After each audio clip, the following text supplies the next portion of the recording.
Hello and welcome to Nitro Talk. I am trying a couple new things today to try and improve the quality of my videos for you. Let's see how they work. Welcome to Nitro Talk. Today we are going to be taking a look at the STS D21B Nitro engine. We're also going to be taking a look at that STS 0403 tuned pipe. Before we begin, if you are into nitro engines and everything relating to nitro engines, please like and subscribe. There will be tons more videos with more cool stuff like this. So where to begin on the STS? Let's talk about STS for a moment. I would say certainly one of the more controversial brands of engines. You will certainly find mixed reviews in the forums. Some people had great experiences. Some people had horrible experiences. You had some snapped rods. You had, especially with this particular engine, you had an issue with the crank shearing right there, essentially.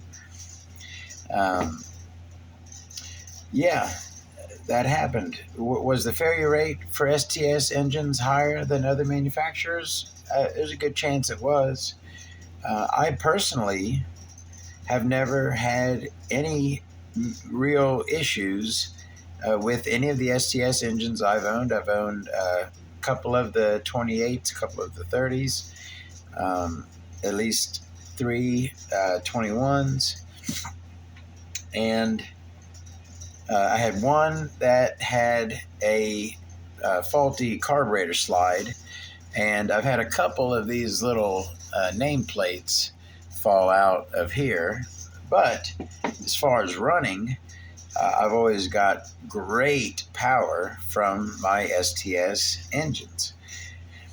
But like I said, I understand a lot of people did have problems with them. So you will certainly find some people with bad opinions of STS. So moving beyond that, let's take a look at the one we have here. Now, the D21B Dragon, does this symbol mean dragon? I'm not sure. If someone knows, let me know. Not to be confused with the Alpha Dragon. Alpha also had an engine line, actually, called the Dragon as well. Let's go and take a look at this thing. Now, the 0403 pipe is the recommended pipe for the D21B Dragon. And it's a long pipe, so a low-end pipe. To me, it looks similar to a 2035 pipe, which is one of my favorites nowadays. It's about the same length. This particular pipe, though, not this the 0403 STS pipe, we got a unprotected stinger, unbraced, unbraced stinger. Did I just say that? We have a screw-in exhaust pressure nipple here, which I don't like. I like molded. The graphics here are, nothing too special. These kind of wispy things were there when it was brand new. Just not a bad. Performs great. The pipe performed lovely. I just worry that one good hit and that stinger's going to be caved. And generally speaking, it's just not a very attractive pipe. Now, while we are on the topic of attractive pipes, let's pause on the STS for a second. And also on that pipe, the box just looks cheap. Look at this thingy here, whatever that is. Just the box. It's not tight You know what I mean? It's just kind of wonky looking. Let's take a look at this Go engine pipe. All right. Now let's compare the boxes. Now those edges on that box are nice and crispy. You know what I mean? It just looks like a better box, right? And then when we open up the box is when you really see the difference. So remember how I said, this is not everything this pipe doesn't have is right here in this gorgeous Go Engine 2072 pipe. We have our reinforced, that's the word I was looking for earlier and couldn't find. It bothers me.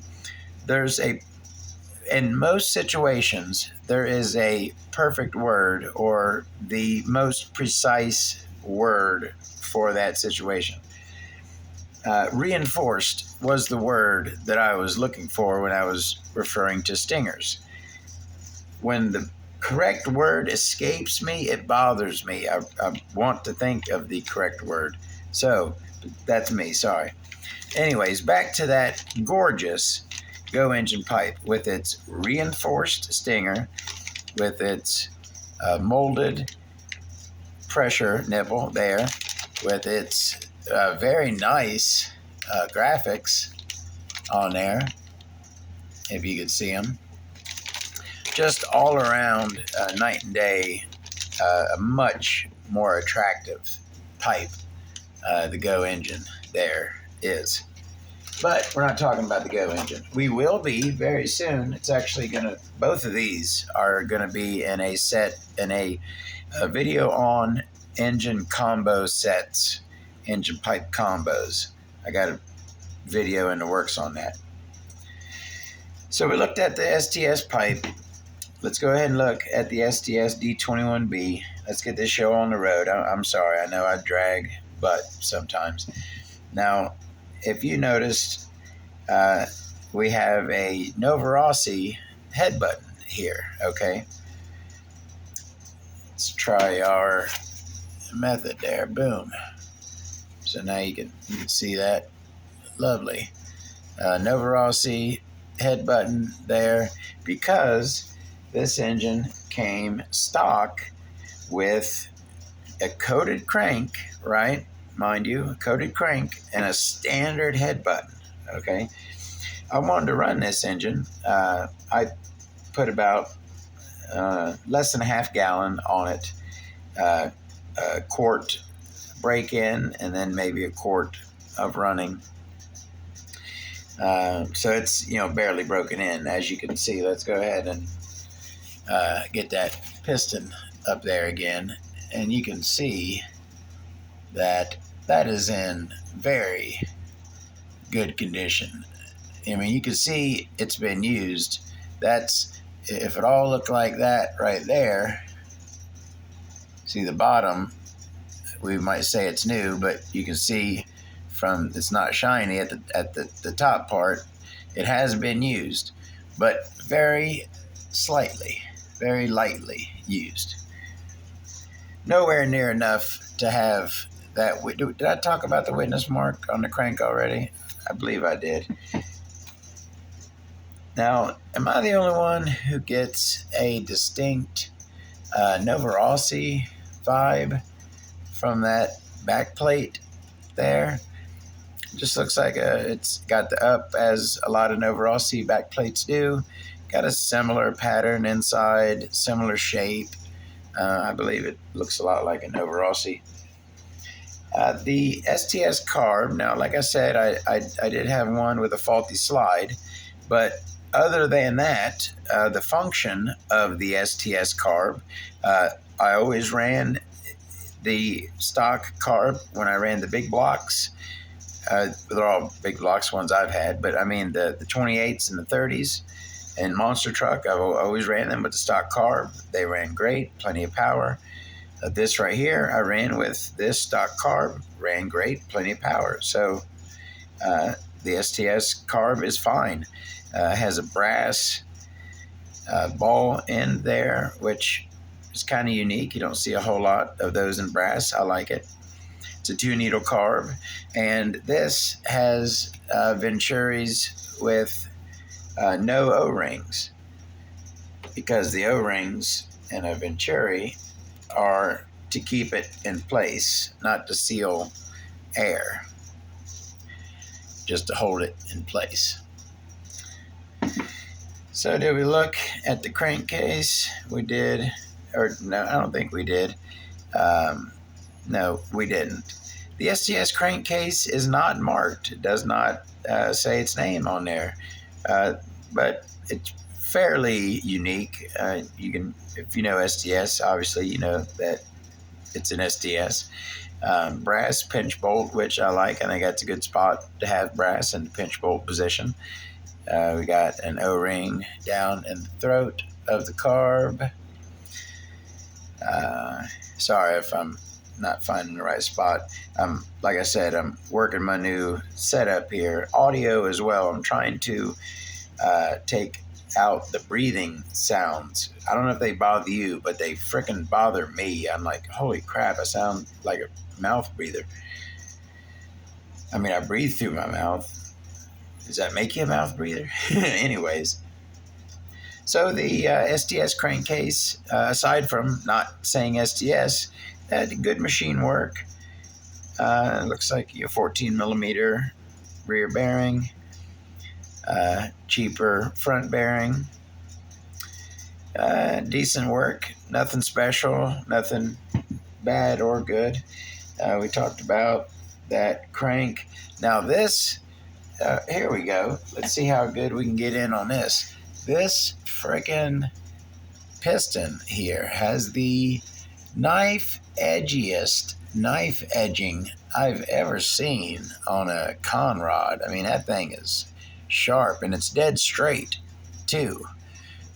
Very well knife edged, that con rod is. And like we said, you know, that piston's almost looking brand new. Let's go ahead and get that sleeve up here. Should be, yeah, see, getting y'all some high quality images now, huh? Not that fuzzy stuff like before. Oh yeah. So let's take a look at this sleeve. The first obvious thing you notice is that huge cutout below the intake port. But if you can see, it is very well machined. Now, did I discuss angle cuts? I don't think I did. That's a term that I use. I don't know if that's a standard term. I don't believe it is. But it's a term that I use, and what it describes, grab a piece of zip tie here. So let me get in here.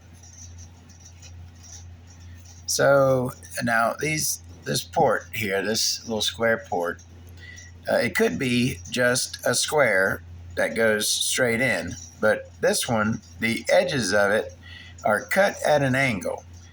I'm going to lay this zip tie on the angle so that you can see a visual representation of where the angle is pointing to. It's pointing right up at the top of the cylinder. All right, if I lay this zip tie on that angle, it points right at the top of the cylinder. On the bottom of this port and the top of this port, both the top and bottom of the port are cut with that same angle. That is done to direct the air towards the top of the cylinder. But I call those angle cuts. I'm not sure if other people call them something else, but if you hear me saying it has nice angle cuts, that's what I'm referring to. This does not have fangs. It does, however, have these ports down where fangs would be. Now, do those have a name? I would be interested to know if they have a specific name. These lower ports down where a fang would normally be next to the exhaust port. If those have a specific name, I'd love to know it. Generally speaking, now this is a 5-port engine. technically, I believe, so you got your intake port is 1, and then 2, 3, 4. Exhaust is 5, or do you not count the exhaust? I forget how you count. No, you don't count the exhaust. 1, 2, 3, 4, 5, 6. Is it a 7 port? I don't believe you count. You count those as 1. That's it. So 1, 2, 3, 4, and 5. That's how you count it, I believe. Correct me if I'm wrong. I'm always learning. As much as I think I know, I'm always learning about this stuff. So you don't count the exhaust port. So, and I believe these two, this port could be just straight open right there. This is separated into 2. But I believe that you count that as 1 port. So that would be 1, 2, 3. Go to the other side, 4, 5. For a 5-port engine. It's either a 5 or a 7 port. How many ports do you think the Dragon is? I'll Google after this and see what the internet says a Dragon is port-wise. But we'll find out together. But good-looking work on that sleeve. Really good-looking work.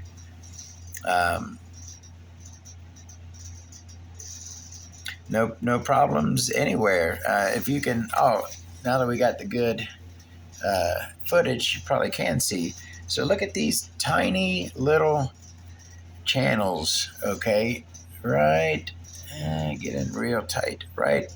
That one and that one, right? On either side of the exhaust. They're identical. If you look at them, they have this little unique shape, and they both have that exact shape. As tiny as those are, they are identical. That's very good machining. Very good machine work on that sleeve. I like it. I'm digging it. The heads on STS engines never really sat low. This is about as low as they'll sit. Some, like the 30, are dead flat on the bottom. They sit right on top of the engine like a perched bird. We looked at the crank, no Rossi head button. We'll take a peek in our box here. This is the stock head button, and it came with a 0.4 millimeter shim stack on it. And now pretty much all STS engines I've seen have this little sticker on them. We suggest you replacing the bearings each 2 gallons. And then got a little thing here saying you got to download the manual. And not a whole lot more excitement in there. But that is the STS D21B Dragon 5-port engine, I believe. I should know how to count ports at this point, right? I have plenty of engines. I know what the ports are on most engines, so I never really go counting them, you know what I mean? Just that engine is that ports.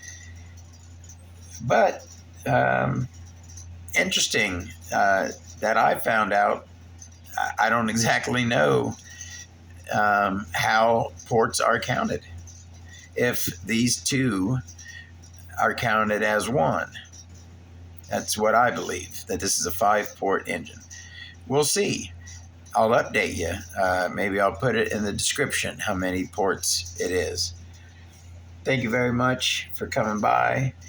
Yeah, that's the Nova Rossi O-ring. But now I did good getting the proper O-rings for the carburetors, but when I tried to order some cheap replacements for the $10 a piece head button O-ring, I got the right size, but not the right diameter. I need to get the next size up in diameter of O-ring. They're just a little small. Thank you very much for watching. More videos to come. See you next time.